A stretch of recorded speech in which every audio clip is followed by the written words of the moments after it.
It started before sunrise this morning in Waco, Texas. Federal authorities going in to try and end the standoff in Waco, Texas between David Koresh and his Branch Davidian followers. It is in day 51. We have reports, of course, that 95 people, including 17 children, are still in the compound. CNN's Robert Vito talked to federal authorities, and he said that they are determined to bring this compound down. They'll tear it down building by building. They are trying to isolate the people into one group.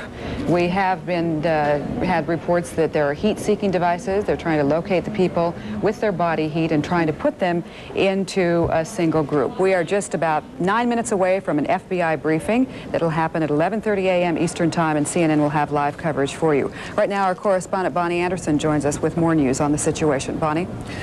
Since the very beginning, David Koresh has told federal authorities that there are 95 people inside the compound, including 17 children.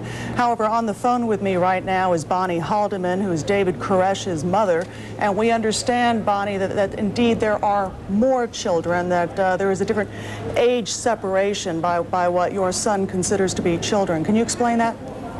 Well, all I know, I haven't counted up the exact amount, but there are 17 small children under the age of 10 to 12. Above that, there is many teenagers in there. There's children between the ages of 18 and 12. I hope whoever started this realized and stop and think that it could be their family in there. Don't hurt them kids. They have no choice in this matter.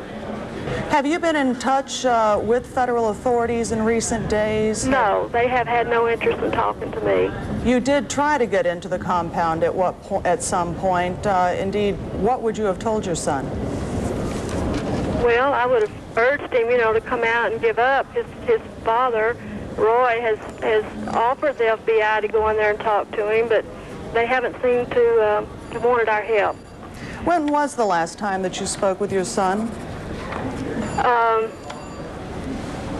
February the 27th. So the day before the raid? The day before the raid. This morning, when you saw the actions that the federal authorities were taking, can you share with us your thoughts? I was surprised. I was very surprised because all along they have said that they would not do anything drastic, that they would let him write his book, and he said when he got through writing the 7 seals, he would come out, which I figured would take a couple of weeks. And I was really surprised when I was watching the TV this morning and saw what was happening. And it scares me because those are not bad people in there. Your son, however, though, also told federal authorities on March 2nd that as soon as a 58-minute tape speech of his was indeed aired on national radio and television, he would come out, and he didn't. And there have been other promises he's made that he has not kept. What made you believe, what led you to believe that this time he would indeed come out, would indeed surrender with his followers? Well, he told Mr. DeGuerin that, and Mr.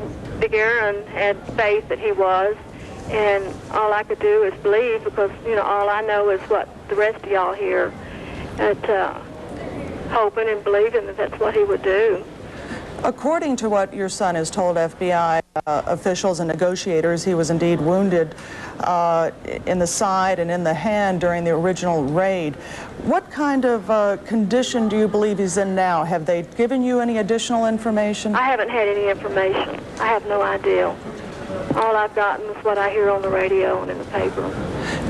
Are you a follower of your son's doctrines? Do you indeed believe he is the Lamb of God who, according to the book of Revelation, has been sent to earth to teach about the seals, indeed has the power of the apocalypse in his hands? Well, I wouldn't know how to answer that. If I was a follower, I guess I'd be in there with them. This is United Telephone. We're reaching 849-2560.